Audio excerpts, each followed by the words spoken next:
Well, I thank those of you who stayed here rather than heading off to lunch. We have a limited amount of time and a very big subject to tackle.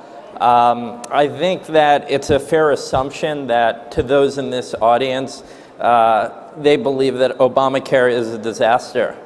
And I feel as though with this panel, we can talk about what comes next after Obamacare. Should it be repealed?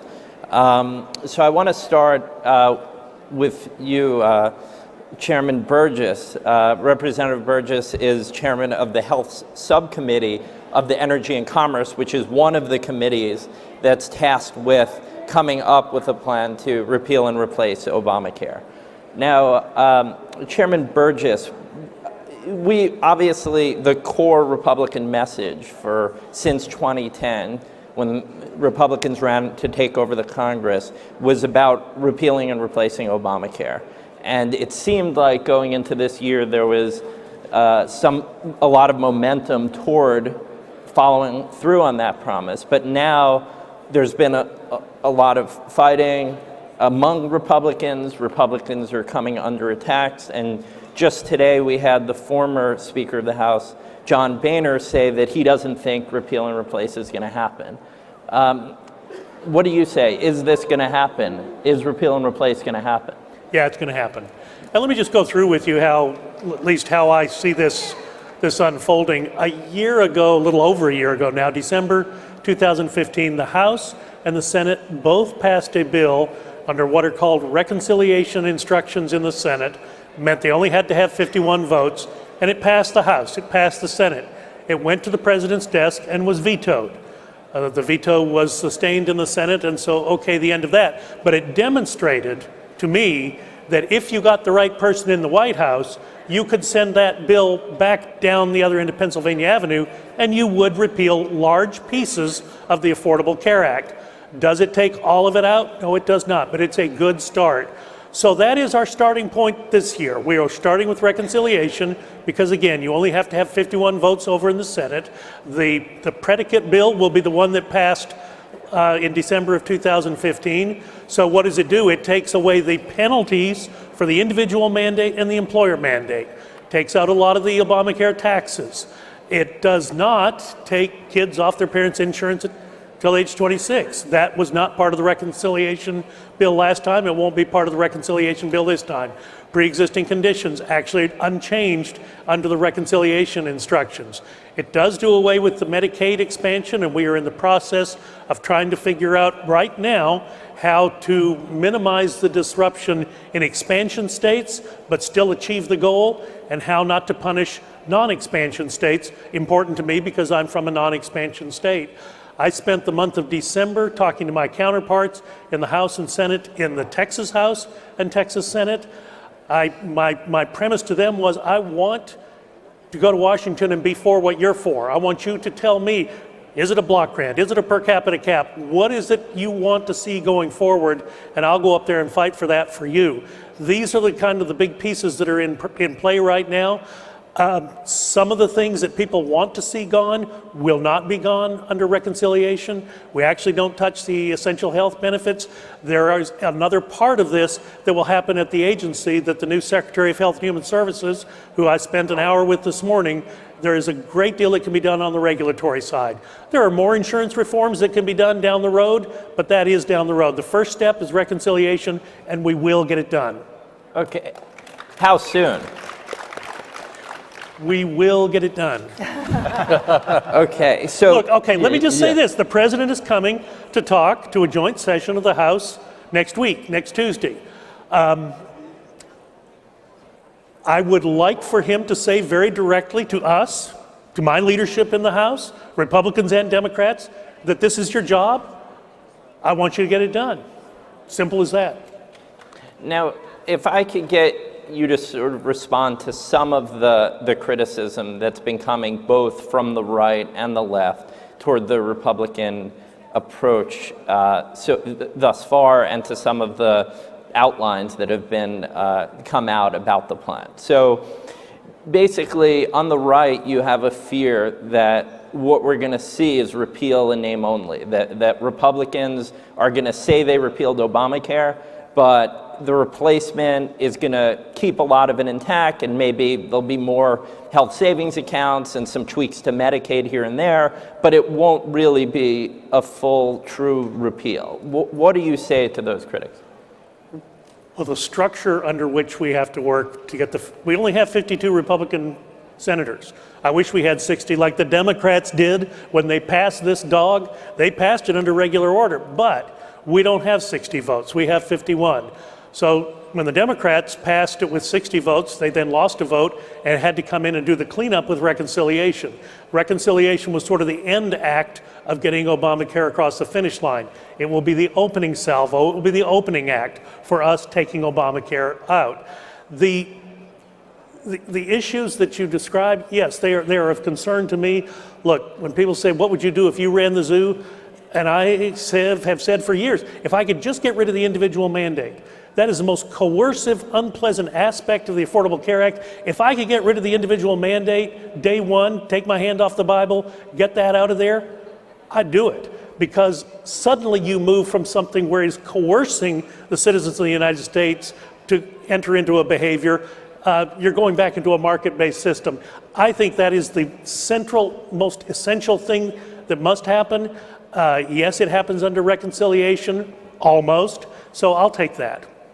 Now, obviously the criticism that Republicans are going to come under already from the left, and certainly when they unveil a bill, is it's going to say, look, this is going to cover a lot fewer people. It doesn't have as generous subsidies. The insurance isn't as comprehensive. And Republicans are going to need to be able to respond to those that onslaught of attacks and to protests that we're already seeing at town hall meetings. What do you say? How would you respond to those criticisms? Well, first off, we're not going to send an IRS agent out to chase you down and make you buy health insurance. So if the numbers drop, I would say that's a good thing because we've restored personal liberty in this country, and I'm always for that. The Congressional Budget Office is always going to come up with figures, and they'll be the subject of some question and some debate. But, and I think others on the panel have a better handle on these numbers than I do, there are a lot of people right now that get an exemption from the individual mandate, so they're not doing it. They're not doing what the Affordable Care Act said they had to do. And there are other people who just say, I won't get insurance, fine me. And that is actually occurring at the present time as well. So those people are outside. They're certainly not covered under the aegis of the Affordable Care Act or Obamacare. If you don't get rid of the individual mandate, if you don't get IRS agents chasing you down, if you don't stop IRS agents from chasing you down, forcing you to sign up for this insurance, then you don't really change anything. That is the central thing, my opinion, that has to change. Okay, if we can move on. Grace Marie, who's president of the Galen Institute, has been working for decades with Republicans to promote market-based alternatives to government health care.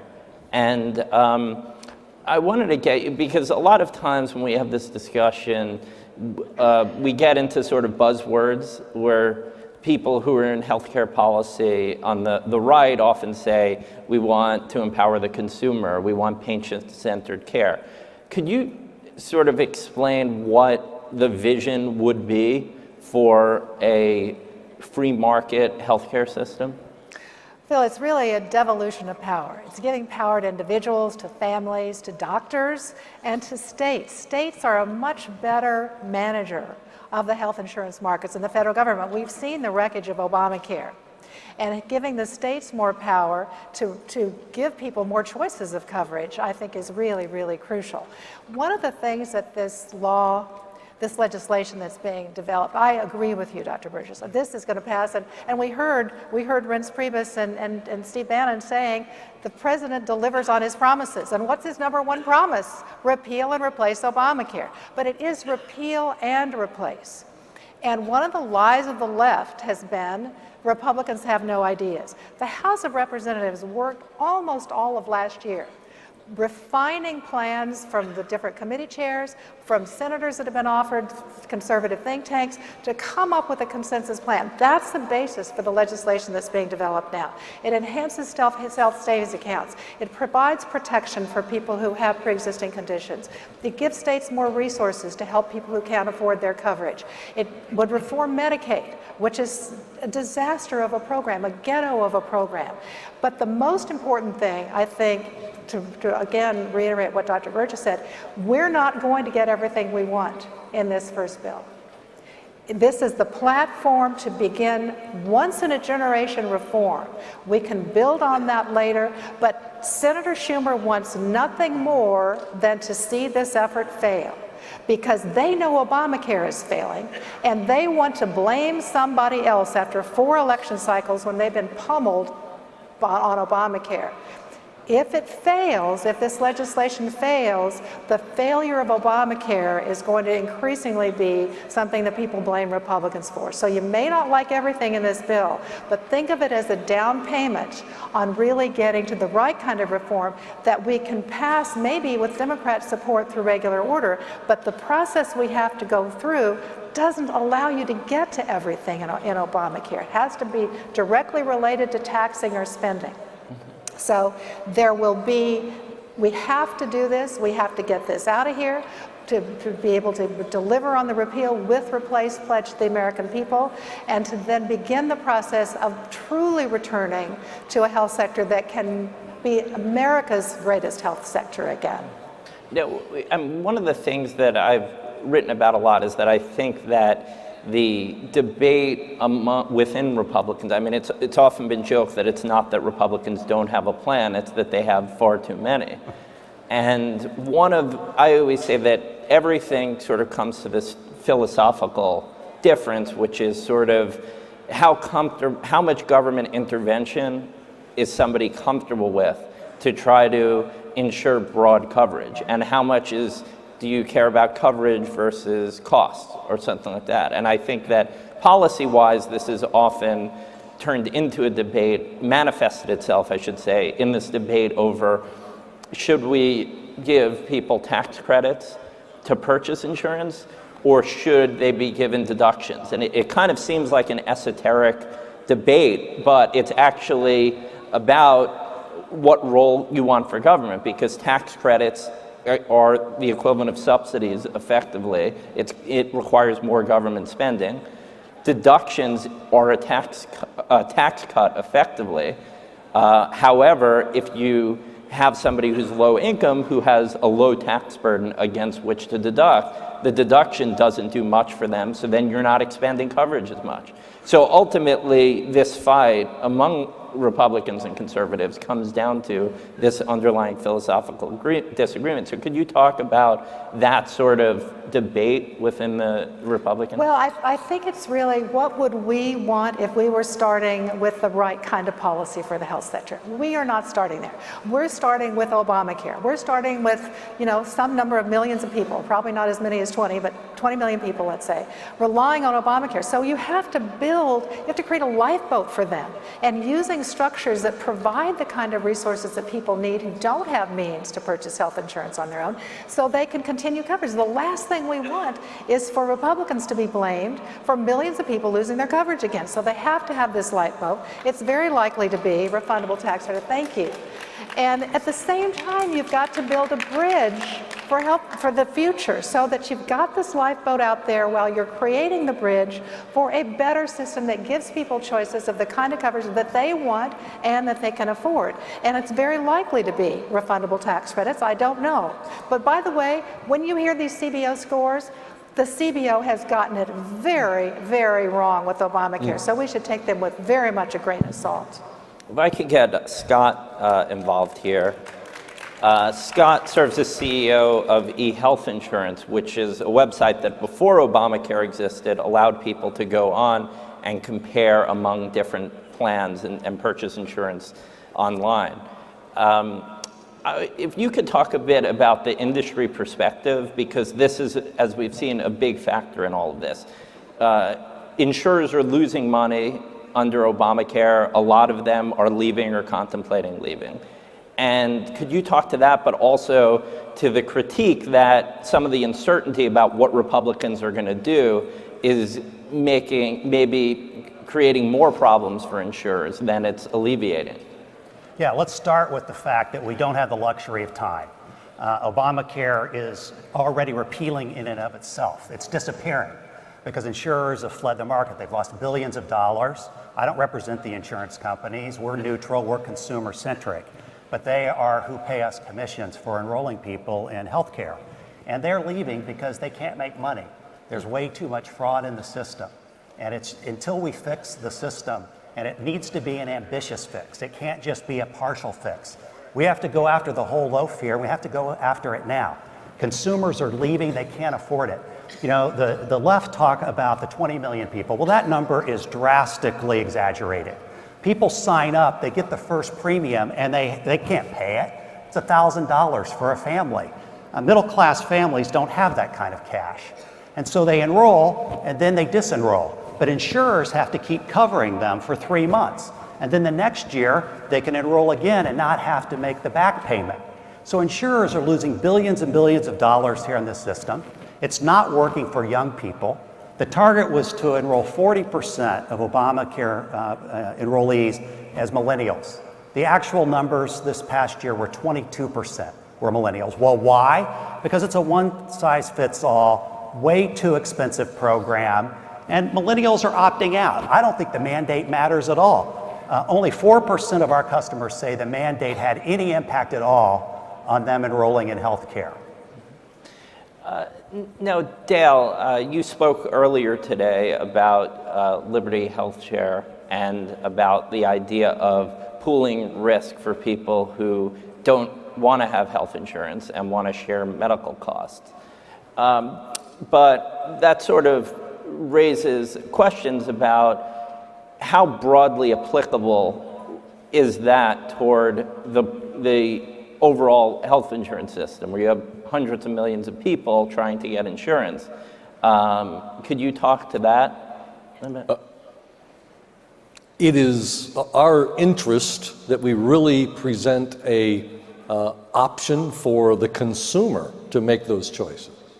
Our motivation is to just merely have the freedom and opportunity to continue our movement of sharing medical bills, free from not only government involvement, but free from insurance, and just simply permit an open marketplace so that our option continues as well as many others. But how do you get away from, I mean, every insurer deals with the problem, it's adverse selection, right? That people, the fear that you're only going to get the sickest people to gain coverage and sign up, and then you're going to have to cover those people, but you won't have younger and healthier people to defray the cost. In a system such as yours, how does that work? How do you basically prevent only sicker people with higher medical costs from saying, yeah, I want to share my medical cost?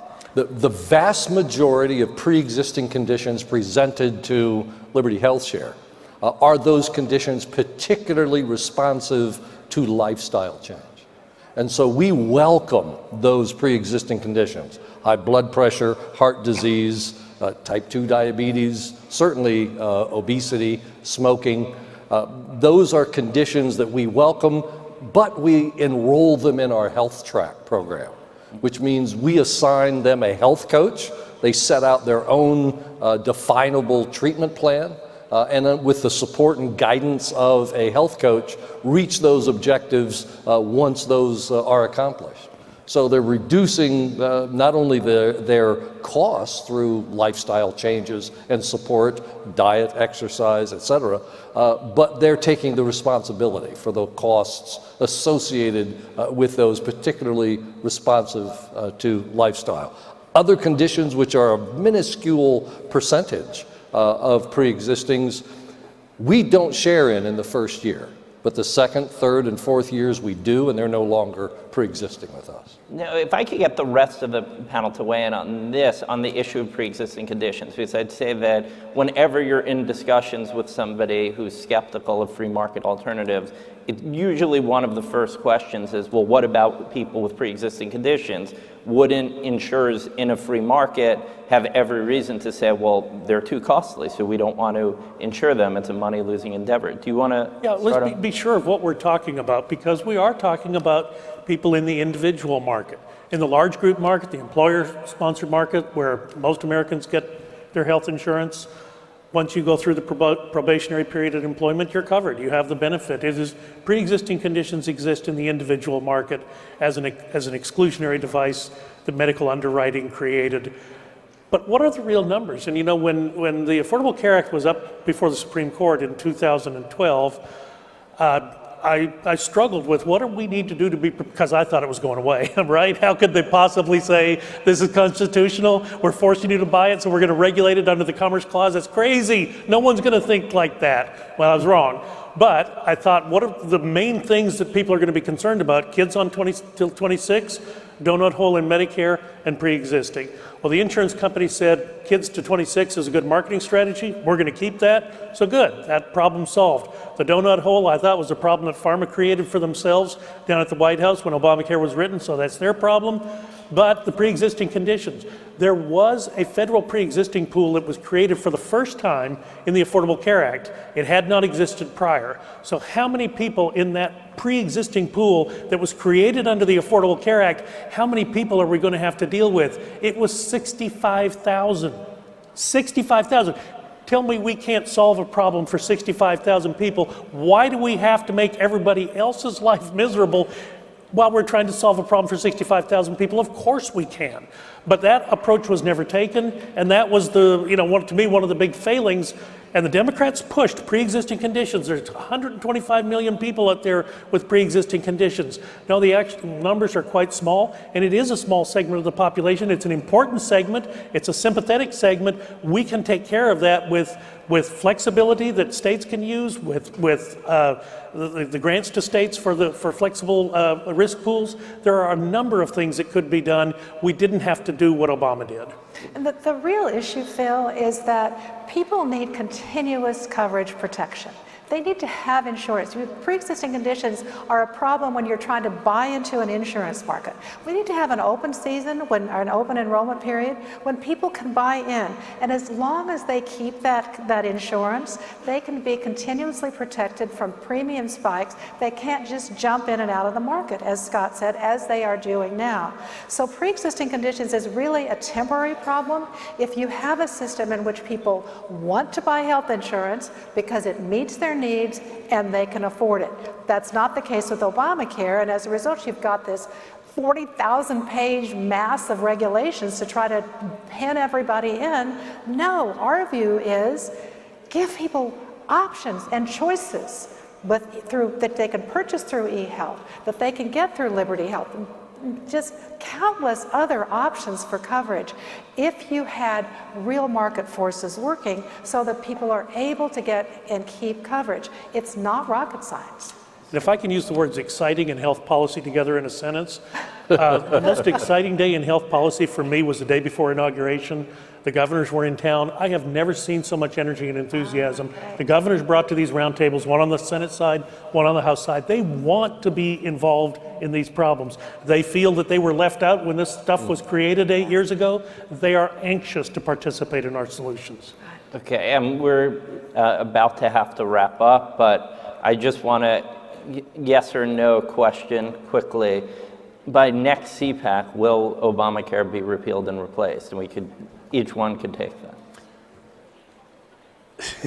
Yes. Yes. Yes. Yes, followed by an if, the reconciliation. Well, the reconciliation obviously will pass before and be signed by the president sometime in the very near time horizon. What happens on the regulatory front, what happens on the reconstruction of the insurance issues under regular order, that's all going to take some time. Could we still be talking about it next CPAC? Sure, we could be. That's full employment for me. But Phil, don't underestimate the benefit of the executive order that President Trump signed. There's a lot that can be done on the regulatory front here to make this a much more consumer-friendly and insurer-friendly system. Okay, well, thank you, everyone, and thank you for those who've listened. Yes,